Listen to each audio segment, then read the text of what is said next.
नमस्कार, मी प्रफुल्ल जाधव, परिवर्तन फाउंडेशन महाराष्ट्र राज्य सचिव। काही दिवसापूर्वी नालासोपारा या ठिकाणी वसई विरार महानगरपालिकेच्या हद्दीमध्ये अलकापुरी या ठिकाणी नाल्याचे काम चालू असताना त्या ठिकाणी जी जमिनी खालून जी गुजरात गॅस पाईपलाईन दिली गेलेली आहे, टाकली गेलेली आहे, ती जेसीबीचे काम करत असताना त्या पाईपाला जेसीबी लागल्या कारणाने ती फुटली गेली आणि त्या ठिकाणी खूप सारं मोठं लोकांचं नुकसान झालं, परंतु तिथे जीवित हानी झाली नाही। परंतु त्या ठिकाणी आमचे परिवर्तन फाउंडेशनचे पदाधिकारी रिजवान खान भाई हे घटनास्थळी तिथे पोहोचल्यानंतर त्यांच्या निदर्शनात असं आलं की त्या ज्यांचे गाळे होते त्यांना वसई विरार महानगरपालिकेने कोणतीही पूर्वसूचना दिली नव्हती, कोणतीही अशी त्यांना नोटीस दिली नव्हती की आम्ही या ठिकाणी काम करत आहोत, की तुमचे दुकानं खाली करा किंवा सामान काढून घ्या, असं कोणतीही त्यांना नोटीस दिली गेली नव्हती। त्याच दिवशी त्यांनी रात्री काम चालू केलं। रात्रीच्या वेळी काम चालू करत असताना त्या ठिकाणी जे गाळे होते ते त्यांची अर्धी साईड, पुढचा भाग त्यांच्या सामानासहित, दुकानातल्या सामानासहित आतमध्ये कोसळला गेला।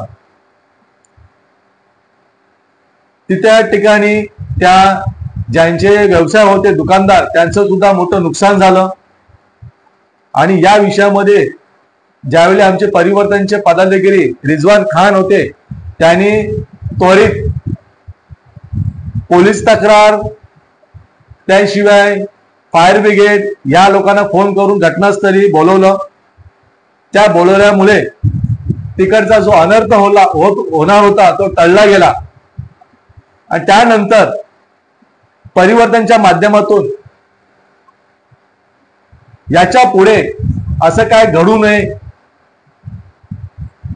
अनेक ठिकाणांमधून गुजरात पाईपलाईन जमिनी खालून टाकली गेलेली आहे। त्या संदर्भात आम्ही वसई विरार शहर महानगरपालिकेला 19/4/2024 रोजीला एक पत्र लिहिलं।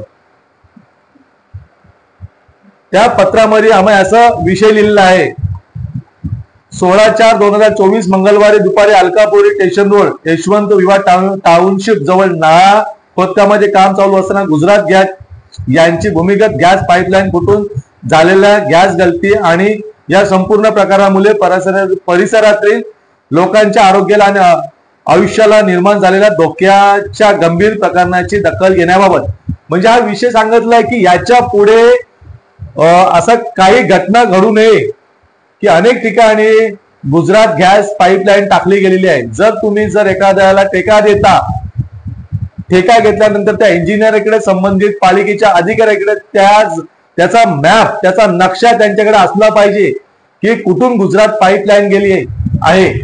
नगर रचना विभागाकडे तो प्लॅन असला पाहिजे। आणि ज्यावेळी तुम्ही एखाद्याला ठेका देता, जी बाबा गटर लाईन करायची असेल, खोदकाम करायचं असेल, की त्या व्यक्तीला तिथे माहिती पाहिजे की बाबा इकडून पाईपलाईन गेलेलं आहे। परंतु असं आंधळा कारभार या वसई विरार महानगरपालिकेने करून ठेवलेला आहे। याच्याकडे कोणाचंही लक्ष नाही, कोणाकडेही जो आहे नक्षा अवेलेबल नाहीये, याचं असं दिसून येते। त्याच्यामुळे हा मोठा दुष्परिणाम घडला, तिथे लोकांची जीवित हानी झाली नाहीये। हे वसई विरार महानगरपालिकेने केलेलं दुर्लक्ष आहे। फक्त ज्या ठिकाणी कुठे अनधिकृत बांधकाम होत असेल तिकडे त्यांना लाखो रुपये, करोडो रुपये मिळतात, तिकडे त्यांचं जातीने लक्ष असतं। परंतु अशा ठिकाणी बाबा खरोखर तिथून एक गुजरातची गॅस पाईप गेलेली आहे, जिओची वायर गेलेली आहे, असं जमिनी खाऊन गेल्या, यांच्याकडे हे नक्षा अवेलेबल पाहिजे, परंतु पालिकेकडे हे अवेलेबल दिसत नाही। याच्यावरून दिसून येते, याचा आम्ही आगाऊ त्यांना पत्र दिलं होतं की पुढे असं घडू नये।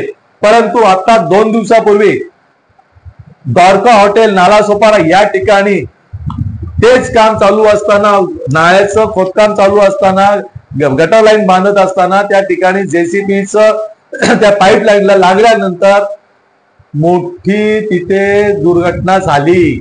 ते द्वारका हॉटेल पूर्णपणे जळून राख झालं. लोकांचे, त्या हॉटेलचे, त्या बिल्डिंगचं मोठं नुकसान झालं. ही त्या लबाड जे लांडगे आहेत ना, हे महानगरपालिकेचे अधिकारी यांच्या लापरवाही, यांचे दुर्लक्ष त्याच्याकडे केल्यामुळे, जर का यांनी आमचं 19 तारखेचं पत्र जर बरोबर वाचलं असतं आणि याच्यावरती जर पाठपुरावा केला असता वसई महानगरपालिकेने, तर हे द्वारका हॉटेलला आग लागली नसती. त्याच्यानंतर या आम्ही अजून आज एक पत्र टाकलेलं आहे की अलकापुरी स्टेशन रोड यशवंत विवाह जहांगीर जवळ नाला खोदकाम काम चालू असताना तेथील जमीन कचून झालेल्या दुकानांचे नुकसानाविषयी, तसेच भविष्यात अजून जास्त जीवितहानी वित्तहानीच्या होणाऱ्या धोक्याविषयी हे पण त्यांना आम्ही सूचना फलक एक पत्र दिलेलं आहे. हे आजचा स्टॅम्प आहे, म्हणजे आज तारीख बघा, हे 25/4चं पत्र आहे, हे 19/4चं पत्र आहे आणि हे 2/5 मे महिन्याचं लागोपाठ 3 पत्र दिले आहेत. मी महानगरपालिकेला विनंती करीन की तुम्ही ह्या 3 पत्राचा तरी तुम्हाला असर पडतोय की नाही पडत ते मला कळत नाही, पण तुम्ही जर याच्याकडे लक्ष दिलं नाहीत तर आम्ही लोक आयोग पर्यंत परिवर्तन फाउंडेशन जाईल. हा तुम्ही गांभीर्याने विषय घ्यावा, गांभीर्याने विषय घ्यावा. आम्ही विनंती पण करत नाही, करत तुम्ही गांभीर्याने विषय घ्या आणि तुमच्या नोकऱ्या द्यायला कमी करणार नाही. आम्ही परिवर्तन फाउंडेशन सस्पेंड करायला लावू तुम्हाला. हे तुमचं ज्या कामाकडे तुम्हाला एखादा तुम्हाला कोणताही, मग तो पक्षवाला असू दे, कुठला एनजीओ वाला असू दे, कुठलाही तुम्हाला एक अर्ज दिला, तुम्ही त्याला म्हणजे काय नॉर्मल समजताय का हो? एक अर्जाला टाकला, दिला कोठडीमध्ये, काय करणार आहे, झालं, असं तुम्ही घेऊ नका मनावरती. आज तुमच्या त्या कागदाचा, त्या अर्जाचा तुम्ही काय महत्व आहे तो तुम्हाला कळत नाही, तो जाणून घ्या. तुम्ही जर ह्या अर्जाचा जर जाणून घेतलात ना, तर हे द्वारका हॉटेल सारखे, अलकापुरी सारखे असे विषय घडणार नाही. लबाड आहेत तुम्ही. आज किती नुकसान होतंय तुमच्या दुर्लक्षामुळे.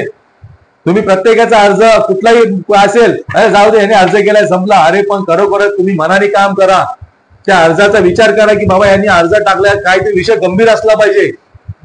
हे 3 अर्ज दिले मी, 3 अर्ज दिले. ह्याचं आहे ना काय तुम्हाला काय शब्द बोलायला मला तर हे वाटतंय. कागद नाहीत, अर्ज आहेत काहीतरी. आम्हाला एक कामधंदे नाही का?